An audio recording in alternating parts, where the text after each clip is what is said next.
Olá, meus amigos e minhas amigas, está começando agora o terceiro episódio do canal História e Outras Histórias. Espero que você goste, que siga nosso canal, que compartilhe nosso conteúdo e que curta nosso vídeo. E, por favor, comente aí também, faça alguma observação, alguma crítica, algum questionamento, porque isso ajuda muito a gente a continuar aqui, beleza? Pessoal, no episódio de hoje nós vamos falar de origens humanas, que é um assunto que eu gosto muito, desperta muito interesse dos alunos, eles ficam muito curiosos com tudo. E através desse assunto eu quero responder aqui uma pergunta, mais lá para o final do vídeo, que é a seguinte: nós somos capazes de mudar o mundo? O ser humano é essencialmente egoísta, como algumas pessoas afirmam? Quando a gente está fazendo aqueles debates de mesa de bar, que são muito legais, é muito comum que alguém diga isso, né? E é uma visão meio fatalista e pessimista do mundo, né? De que as coisas nunca podem ser mudadas independente dos nossos esforços. E eu sempre fico muito frustrado com isso porque eu tenho esperança que as coisas mudem, né? Eu vivo em função dessa esperança. E aí, eu acho que a história pode contribuir com esse debate. Será que o mundo não muda? Será que as pessoas são essencialmente egoístas? Ou será que a gente pode, de repente, viver outro tipo de experiência? Beleza? Então fiquem comigo para a gente responder essa pergunta que eu acho importante. Tão importante que o futuro da humanidade depende disso. Né? Então fique com a gente e o tema de hoje é esse, origens humanas. Minha gente, o universo surgiu há mais ou menos 20 bilhões de anos, entre 10 e 20 bilhões de anos, a partir do Big Bang, uma grande explosão, segundo os cientistas afirmam. Muito tempo depois, há 4,5 bilhões de anos atrás, surge a Terra. E muito tempo depois, há aproximadamente 4 milhões de anos atrás, surgem os primeiros seres com características humanas, os primeiros hominídeos. São os australopitecos, é um tipo humano que é diferente da gente, é mais primitivo, mas que já tem características parecidas com a nossa.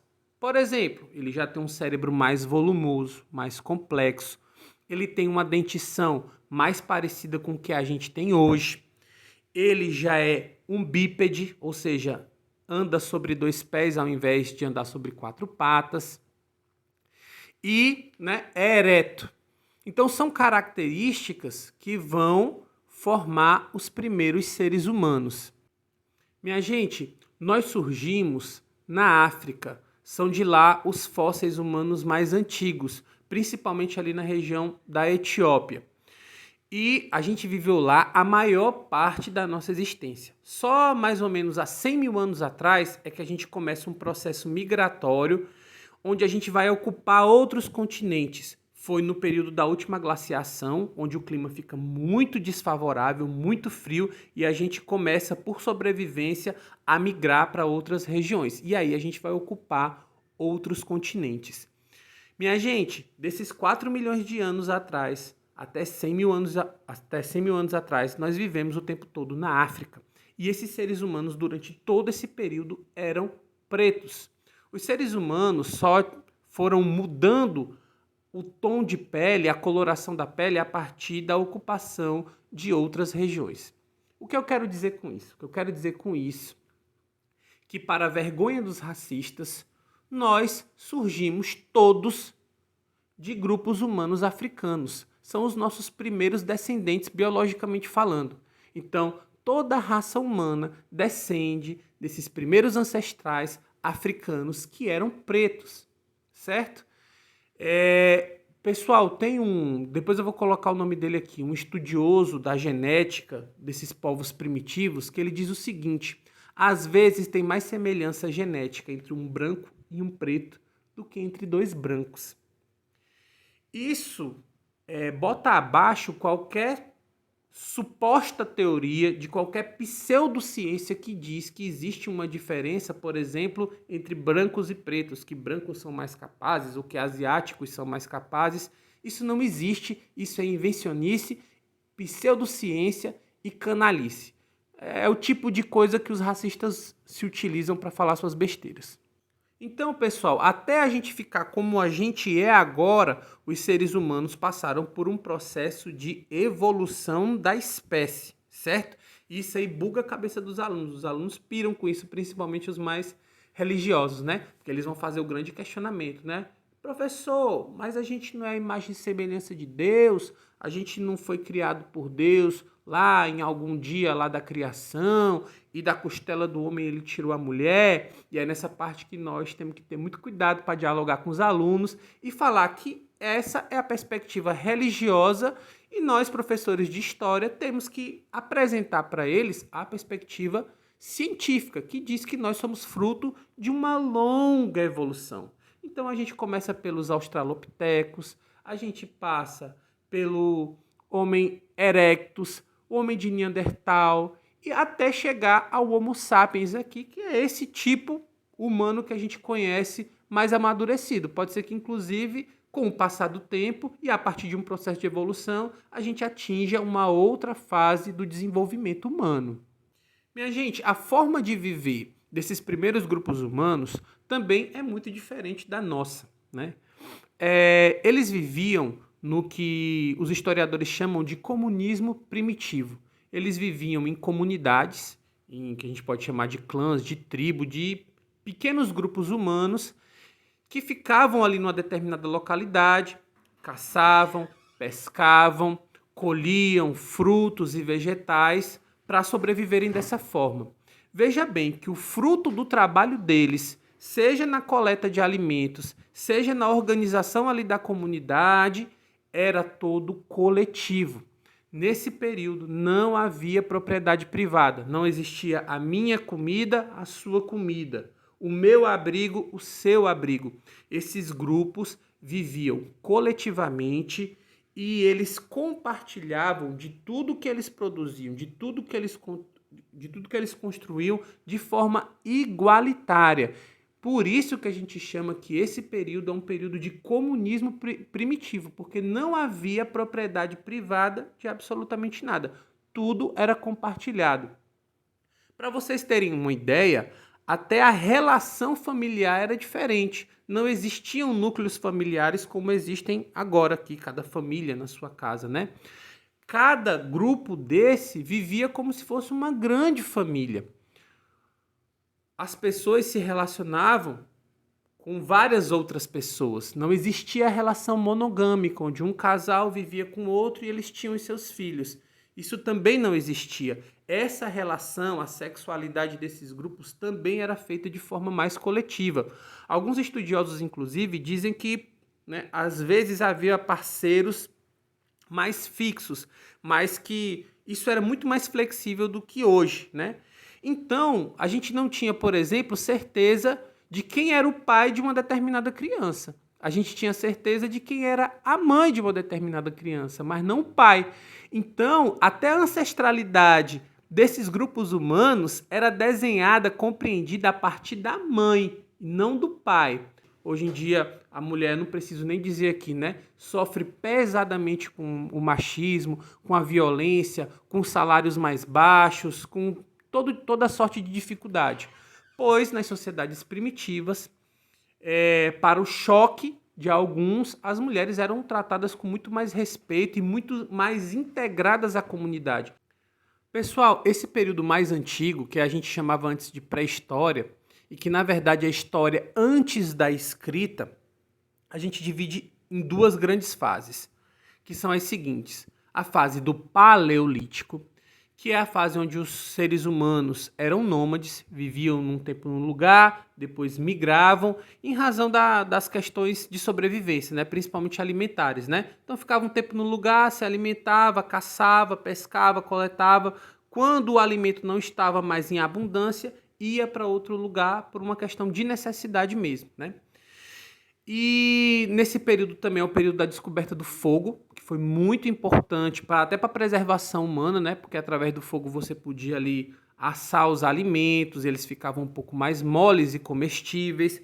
você também podia se aquecer e se proteger de animais, né? Os seres humanos até então não eram predadores, eles eram presas. Outra coisa importante, minha gente, é que os seres humanos utilizavam objetos de pedra bruta. Por isso que esse período é chamado também, além de paleolítico, de idade da pedra lascada. Esse era o tipo de ferramenta que os seres humanos utilizavam ali para fazer as coisas que eles precisavam. Então, material bem bruto mesmo, porque a técnica ainda era muito primitiva. Muito tempo depois, há mais ou menos 10 mil anos atrás, a humanidade vai entrar numa nova fase e vai passar por uma grande revolução, talvez uma das maiores revoluções da história, que algumas pessoas sequer imaginam, que é a revolução agrícola, o que a gente chama de neolítico, o período neolítico. Os seres humanos começam a dominar gradativamente, isso não acontece de uma vez, as técnicas agrícolas. Ao invés de você ficar de lugar em lugar pegando alimentos, você podia começar a partir daí a plantar e colher. Isso aí, pessoal, modifica muito a forma de viver dos seres humanos, porque se antigamente a gente era nômade, a gente passa a ser sedentário. Também existe a partir desse período a domesticação de animais, que vão começar ali a ajudar no trabalho diário, principalmente com a agricultura, e até também servir de alimento, né? O ser humano passa, com o passar do tempo, a ter um maior controle sobre a natureza. Se antes a gente era totalmente dependente das condições naturais de um determinado lugar, a gente passa a modificar a natureza, certo? Nesse período neolítico, a gente começa também a sofisticar uns instrumentos de trabalho. Neolítico também é chamado de Idade da Pedra Polida, porque os materiais utilizados de pedra, de ossos, de madeira, eles eram mais trabalhados, mais polidos e por isso mais eficientes. Então a gente entra num novo período a partir da Revolução Neolítica. Pessoal, a Revolução Neolítica ela vai mais à frente ser a responsável pela fundação das cidades. Porque o ser humano que não precisa mais ser nômade, ele passa a viver em um determinado lugar, em uma determinada aldeia, se fixa ali, que é o processo de sedentarismo, e a partir do enraizamento daquela comunidade vão surgir as primeiras cidades.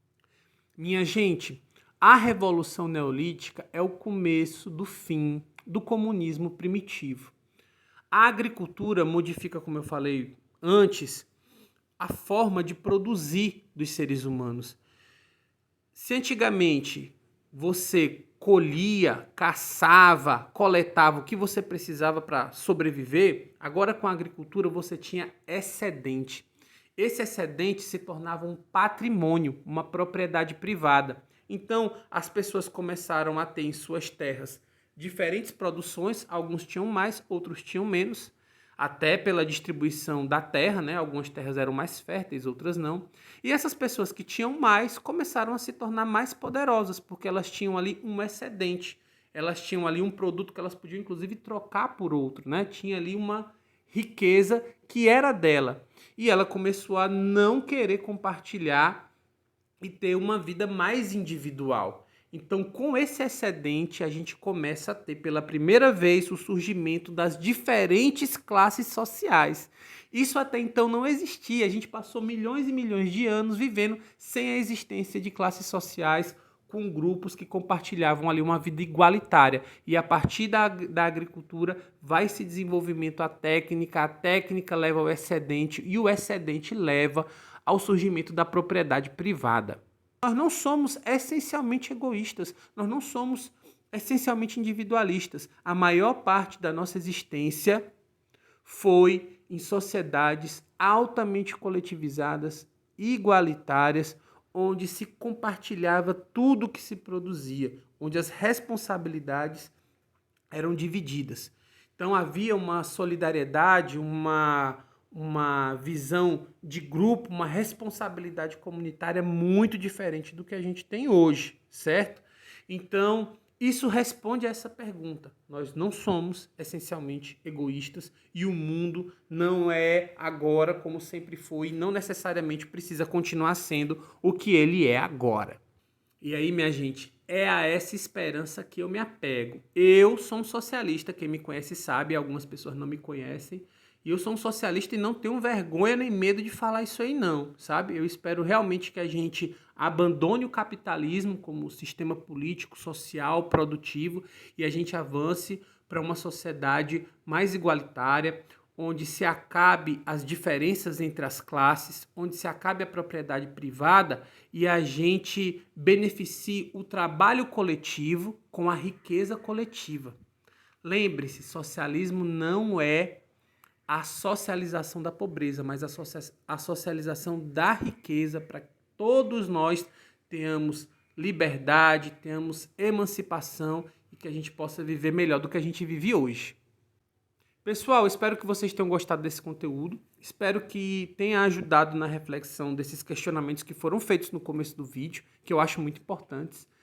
E espero que vocês continuem com a gente, beleza? Então até o próximo vídeo. Eu vou postar vídeo sempre às terças e às sextas, então fiquem ligados, tá bom? Gente, um abraço e até mais.